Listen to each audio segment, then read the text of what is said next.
think that I have certainty in them, that I know they're wrong. You have certainty in them, but you know that they are wrong. Yes. Okay? And then certain things that I know they're right, I don't have 100%. But you don't have certainty. Okay. Like I said before, belief is one thing, certainty is another. Certainty is proof. I don't want to get so much into, I have to say a little bit. Certainty is yakin. There's a knowledge of certainty, ilmu yakin, ainul yakin, and haqq yakin. It goes beyond that also. Let's just put it very simple so everyone can understand. Certainty, there has to be proof. And you experience the proof. Okay? That is certainty. That is real certainty. Now you're saying that there are wrong things that you've picked up here and there. You know they are wrong. But you are certain of them? Certain of them of what? Not certain, like I have a confidence in them. Right, so now you're changing your words. No. You had a belief in them and you have some experience in them. That doesn't mean certainty. Certain things are taught to us in life. You listen, you believe, and you practice. Correct? But now, being in this way, you understood that that is wrong. But because you've believed in them for so long, you've experienced them so long, you've practiced them so long, although in your mind you know that they are wrong, you have not believed in what is right for too long. You have not practiced what is right for too long. You have not experienced what is right for too long. Correct? So, how now, if you don't practice that for too long, how are you going to cut your attachment to the wrong things?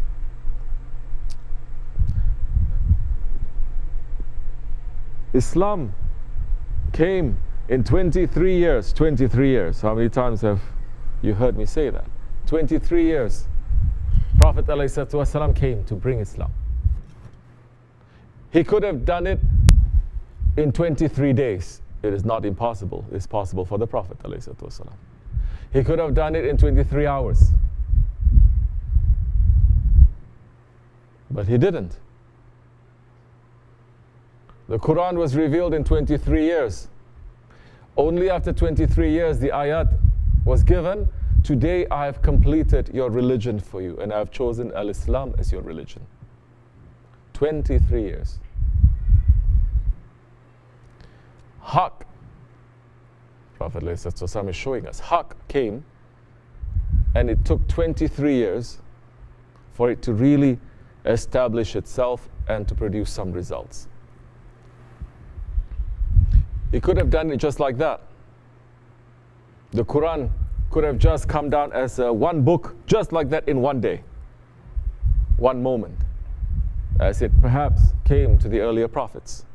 But it didn't. In fact, every ayat of the Quran and every hadith didn't just come down from the sky. It was pulled by what is happening here in this world. Correct or not? Some incident happened, situation happened, question happened, so it's pulling that wahi, that ayat, it is pulling that golden words from the Prophet ﷺ to give guidance. This is showing us now that there is a direct link between what we need and what we want and how that help is going to come. If we don't ask, it's not going to come.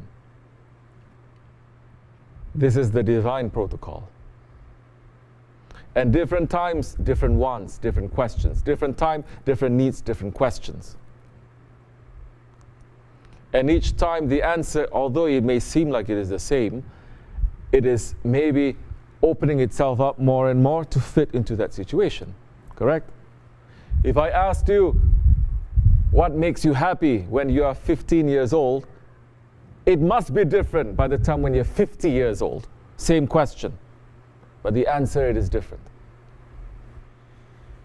So that protocol, it is showing now for all of mankind until Judgment Day.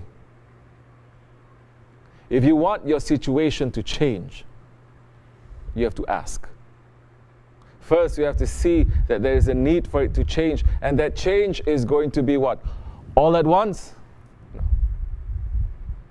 It could have happened to the Prophet ﷺ all at once, but it didn't. It takes time.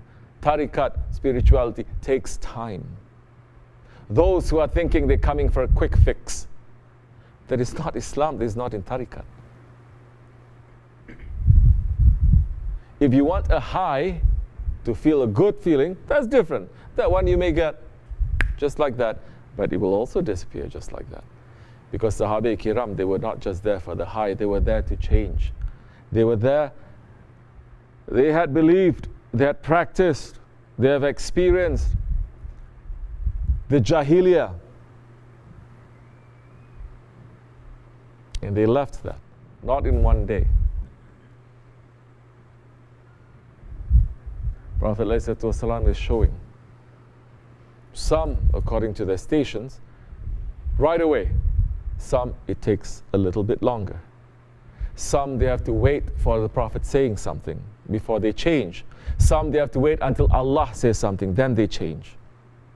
Some, they wait until the end of 23 years, then they changed. Some, they wait until Abu Bakr Siddiq came and Hazrat Umar. Then they changed. Correct? There were Sahabis just like that, and there were some Sahabis, like later on, after the conquest of Mecca, then they became a Sahabi. Some, like there was a rabbi who became a Muslim only in the time of Hazrat Abu Bakr, Hazrat Umar's time, because he was waiting for certain signs. But it takes time.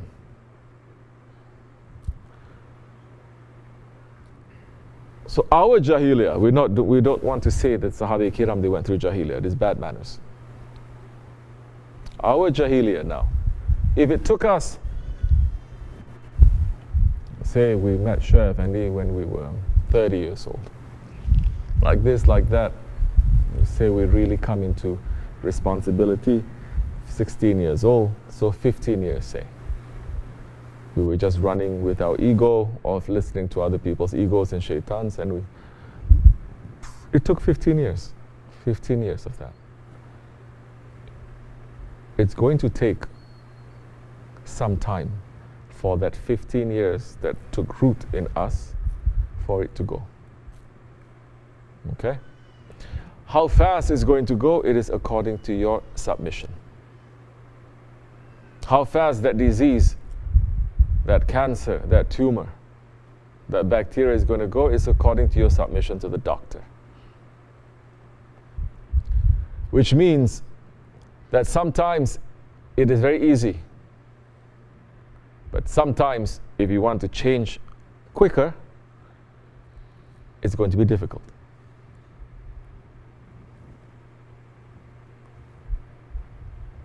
If you go through that difficulty, and if you change that into something that is good, then it will have a hold on you. More questions you have, more you're not challenging yourself, more you're not looking for an answer, more you're just sitting and just waiting, the longer it's going to take. More you're questioning yourself every day, questioning yourself, how a good Muslim I am today. Was I a Muslim today? What are the actions that define me as a Muslim today? What are the actions defining me as a murid today? What did I do for the sake of Allah? More you are doing all this, questioning yourself, meaning you're not believing in yourself. When you question yourself, you don't believe in yourself. Then that one who is stronger than you, he will give that belief to you. The more you're putting yourself up, the lower you're going to be. More you put yourself down, the higher you're going to be. You understand? Be with those ones and don't be stubborn. So many are stubborn, right? Right? Right? So many are stubborn without even knowing they're stubborn. I'm going to ask you something, you say something else. And how many times you've heard the story of that murid? Once upon a time, there was a sheikh who was going to the Hajj. Another sheikh then sent his best murid to accompany that sheikh. Because in those days, the sheikhs, they don't fight with each other. They don't fight over murids too. Those who are fighting, they're not real. They say, you want to go, go. You want to stay, stay. Just don't make fitna. You want to go, go. You want to stay, stay. If you want to make fitna, go ahead. You're only digging your own hole. So that murid from another sheikh went with that sheikh to the Hajj. Those days, the Hajj, they're traveling by foot. That time is a real pilgrimage. They are traveling. They don't enter from one chair to another chair. Suddenly, it's there. It took them time to bring themselves understanding. I am a traveler, looking around, understanding the different lessons, the different secrets as you travel. It is necessary. So if you're not preparing yourself for Friday nights, Thursday nights, you say to me, you want to go to the Hajj? I say, go. You'll never be prepared for the Hajj.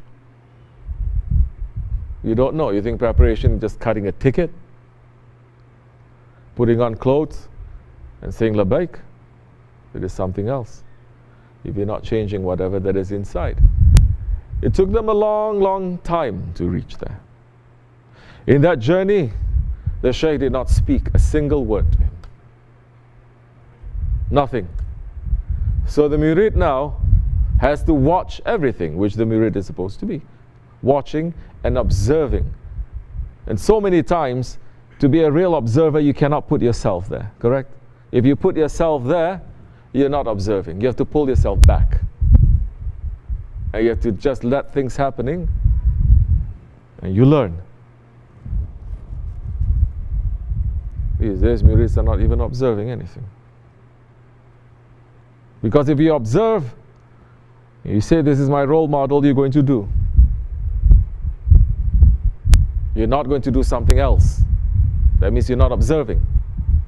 If you do something else, that means you're in disobedience.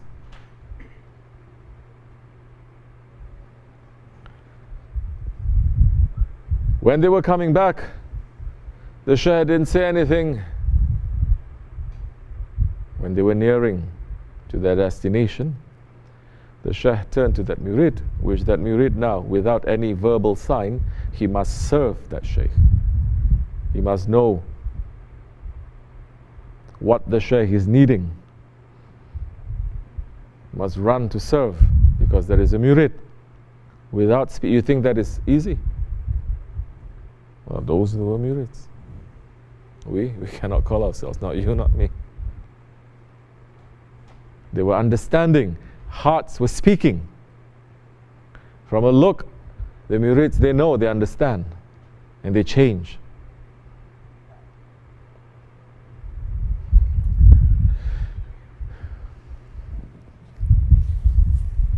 They were coming back.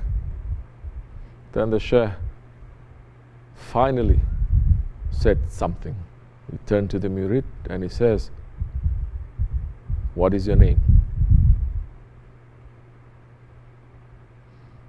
And the murid says, my name is Ahmad, son of Ali.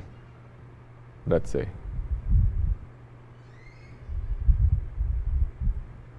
They continue on their journey. They finish their journey. The murid kissed that Shaykh's hand. He went to his Shaykh. After some time passed, the Shaykh sent a message to the sheikh that just went to the Hajj, asking a question saying, how is my murid? Listen carefully, some of that are not just stories. And if you're not taking this and putting it in your life and experiencing and practicing, you will always have an attachment to the wrong things that you are picking up that is having a firm hold on you.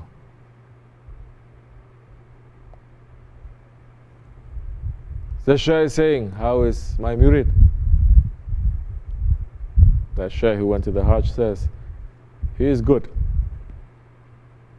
but he talks too much. I asked him his name and he gave me his father's name too. We know this. We've heard this story. How many times when somebody asks you a question, you never give an answer? Going around and this and that and a reason and this. Why are we doing this? Because we're going to be questioned on the day of judgment, don't you know? And if we don't give the proper answer, we're going to suffer a lot.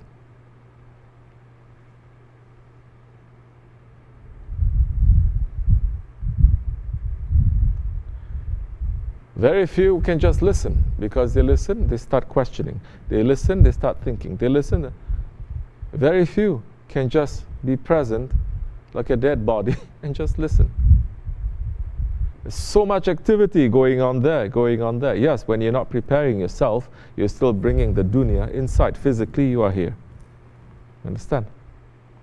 So the training, something that is simple, and this is not a difficult thing.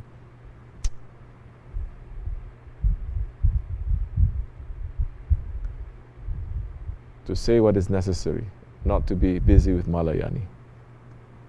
There's a very big skill. So when you can identify, you know what are your weak points, stubbornness, you know that, then we're going to say, very good, you know. What are you doing to change? If you're knowing and you're not changing, that's even worse than not knowing. You know, but you don't change. That's even worse. Because once you know, you're responsible. If you don't know, you're not responsible. In Islam, if you don't know, you're not responsible. But if you know and you're not doing something, we must fight. We must try. We fight and we try.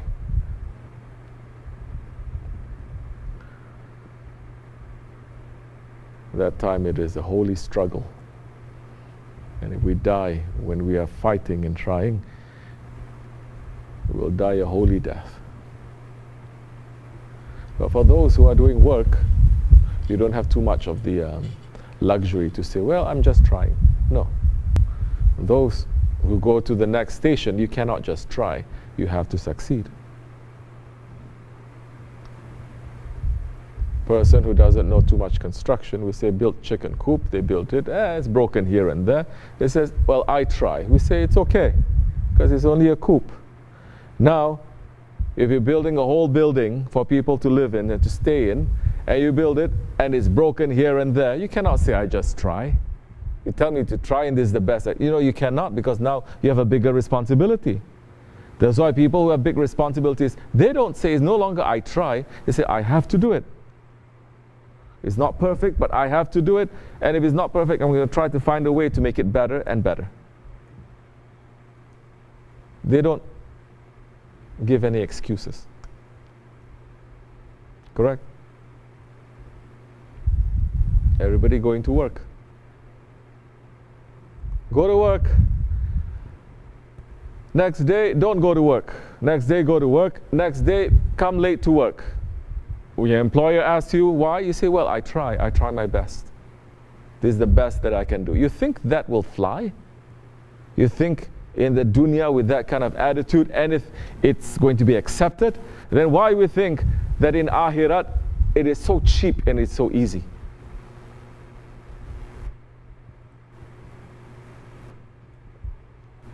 So break that attachment. Reattach to something that is good. You have the belief in something that is good, but you don't have too much practice. Practice it. Practice it in a way that it becomes now a part of you. Then that time when something comes and that even that pull comes, you understand. It's only a pull. It's empty there. It is not certainty. It's just a little attachment. It's not an attachment. It's just nostalgia. It's not even nostalgia. It is a wrong memory. Memory that you really made up to look so nice. When you look at the memory properly, the experience properly, you see that it is filled with dirtiness. Why are we concentrating only on that? Oh, ego likes it. Now the ego likes it. Now, before it comes up here to you, that nostalgia, that memory, from a mile away you understand, okay, this is my ego pulling. Then it's up to you to do something about it. Understand? وَمِنَ اللَّهُ تَوْفِيقْ Al-Fatiha. This much is enough. Assalamu alaikum wa rahmatullah.